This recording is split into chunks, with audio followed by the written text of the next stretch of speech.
নমস্কার সবাইকে। আমি সৌভিক।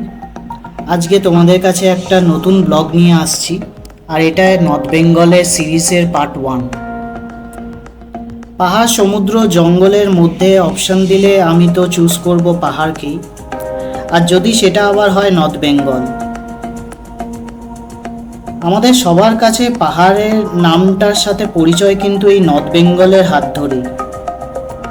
আজকে তোমাদেরকে নিয়ে যাব, তবে একটু অফবিট একটা জায়গা, যার নাম হচ্ছে দাওয়াই পানি।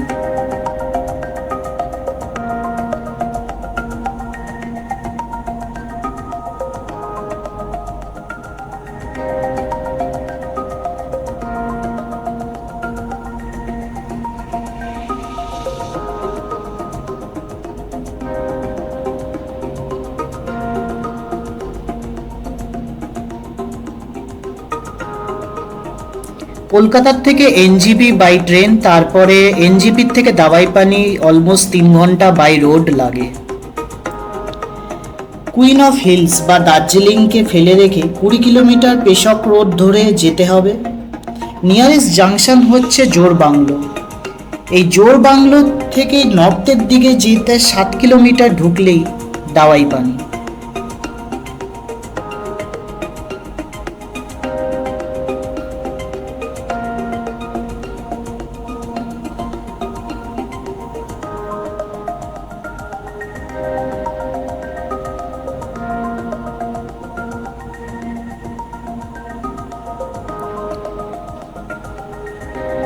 কার্শিয়াং বা দার্জিলিং থেকে দাওয়াই পানিটা একটু উঁচুতে থাকার কারণের জন্য এটা সবসময় একটা মিস্ট বা ক্লাউডি একটা ওয়েদারের মধ্যে থাকে।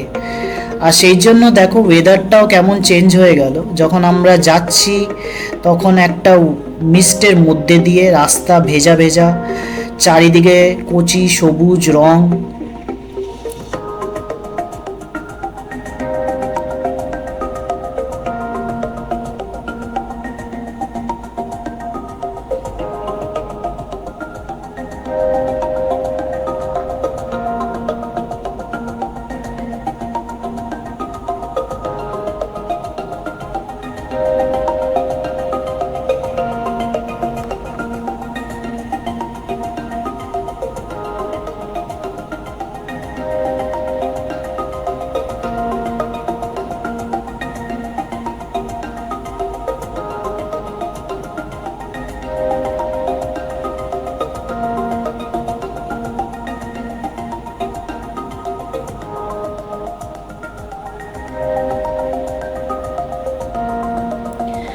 দাওয়াই পানি almost 6,500 feet above sea level. আর দাওয়াই পানি এই কথাটা আসছে মেডিসিনেটেড ওয়াটার বলতে পারো। এখানে অনেক রকমের দাওয়াই পানিতে স্ট্রিমস বা খোলা, যেটাকে বলা হয় লোকাল ল্যাঙ্গুয়েজে, আছে। আর যেই ওয়াটারের বা যেই জলের মধ্যে লোকেরা মেডিসিনাল ভ্যালুজ অনেক পাওয়া যায় বলে বিলিভ করে, আর সেই জন্য এর নাম হচ্ছে দাওয়াই পানি। ছোট্ট একটা গ্রাম দাওয়াই পানি, যেখানে মোটমাট 130 to 150 ফ্যামিলিজরা থাকে, আর খুবই চুপচাপ একটা গ্রাম।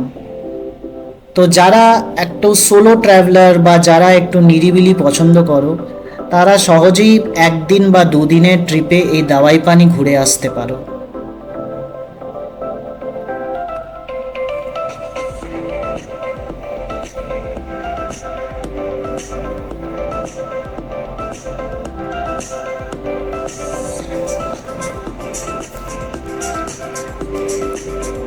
আমাদের প্ল্যানটা একটু সাডেনই হয়েছে, তো আমরা এবারে মনসুনেই এসেছি। বিভিন্ন সিজনে পাহাড়ে বিভিন্ন একটা রূপ পাওয়া যায়, আর এটা হলো পাহাড়ের মনসুনের রূপ। বাট যারা আসতে চাও তাদের জন্য বেস্ট টাইমটা হচ্ছে মার্চ থেকে মে অবধি। উইন্টারে নিশ্চয়ই আসতে পারো, কিন্তু সেখানে যারা লো টেম্পারেচার বা যারা চিল্ড বা কোল্ড ওয়েদার খুব পছন্দ করো, তাদের জন্যই এটা অ্যাডভাইজেবল। কেন কি উইন্টারে টেম্পারেচারটা মাইনাসেও চলে যায় এখানে।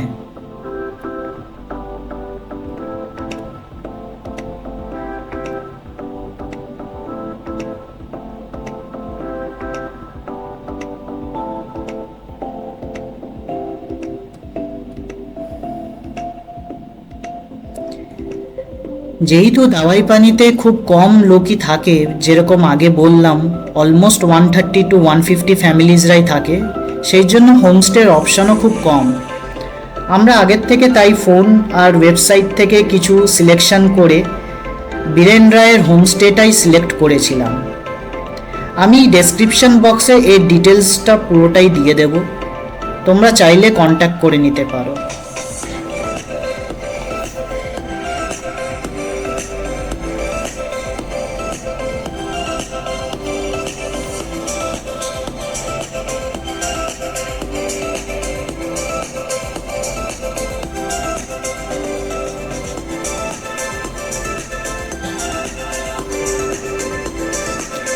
বীরেন রায় হোমস্টে ছাদ থেকে কিন্তু ভিউটা অসাধারণ, আর দূরে কাঞ্চনজঙ্ঘার ভিউটা ক্লিয়ার থাকলে খুবই ভালো পাওয়া যায়।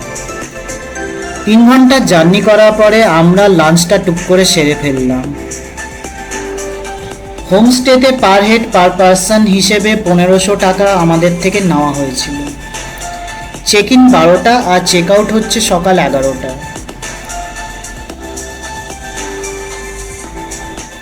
লাঞ্চে ছিল ডাল, ভাত, এগ কারি আর একটা মিক্সড ভেজের তরকারি। ডিনারে আমরা নিয়েছিলাম রাইস বা রুটির অপশানও থাকে, তার সাথে চিকেন কারি। বীরেন রায় হোমস্টের অনেক নাম শোনার পরে আমরা এটা বুক করেছিলাম, তবে পার্সোনালি আমার ফিডব্যাক, আমার যদি রেটিং নিতে হয় সেটা হচ্ছে 6/10, অ্যাজ আমার খাওয়া দাওয়াটা খুব একটা ভাল লাগেনি আর থাকার কন্ডিশনসটাও।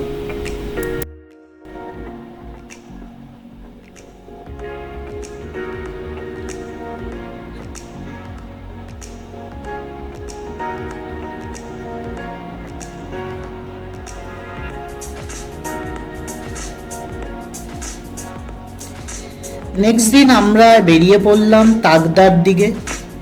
তাগদা হচ্ছে দাওয়াইপানির থেকে অলমোস্ট 15 কিলোমিটারের মতন রাস্তা, যেতে লাগে 43 মিনিটস। রাস্তায় কিছু সাইট সিইংয়ের স্পট আছে, তার মধ্যে এইটি একটি হলো তাগদা অর্কিড গার্ডেন। খুব সুন্দর পাইন ট্রিজ আর দেবদারু গাছ দিয়ে সাজানো এই বিশাল বড় একটা অর্কিড বা বোটানিক্যাল গার্ডেনও বলতে পারো। যারা দাওয়াইপানিতে আসছো তারা এটা ঘুরে দেখতে পারো, খুবই সুন্দর লাগবে।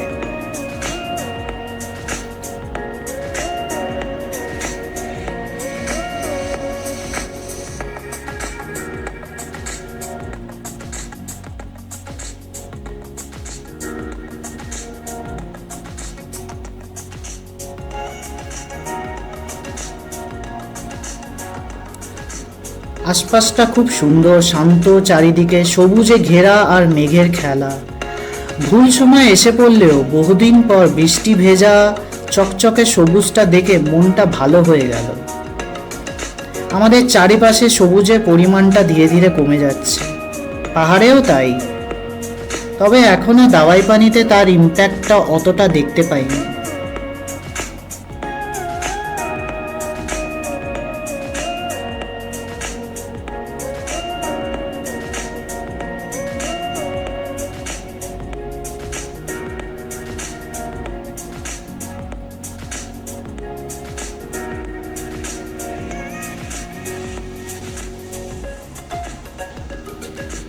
চলো এবার একটু যাই, এবার এগোচ্ছি আমরা তাগদা টি স্টেটের দিকে।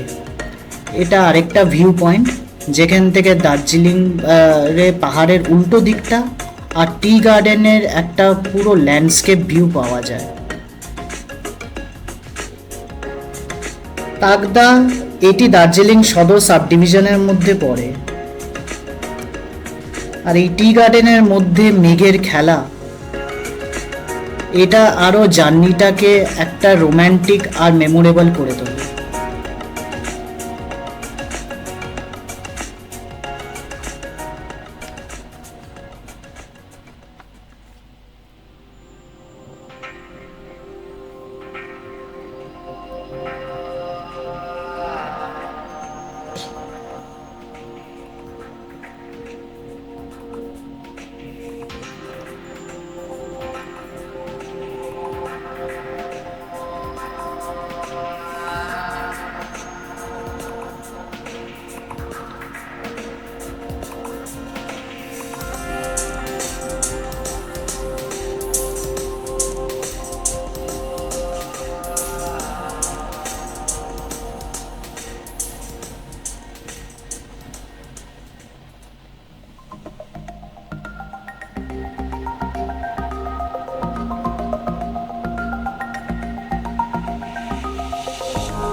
গরম গরম ম্যাগি খাওয়ার পরে আমরা আবার বেরিয়ে পড়লাম আমাদের নেক্সট ডেস্টিনেশনের দিকে।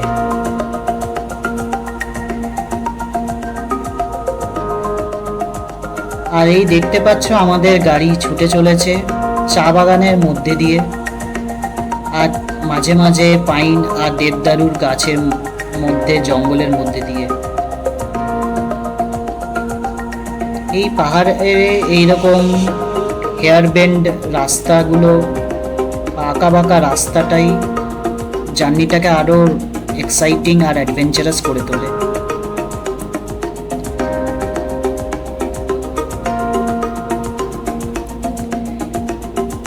এটা আমার নর্থ বেঙ্গল সিরিজের ফার্স্ট এপিসোড। নেক্সট এপিসোডে তোমাকে আবার কন্টিনিউ করব অন্য একটা ডেস্টিনেশনে।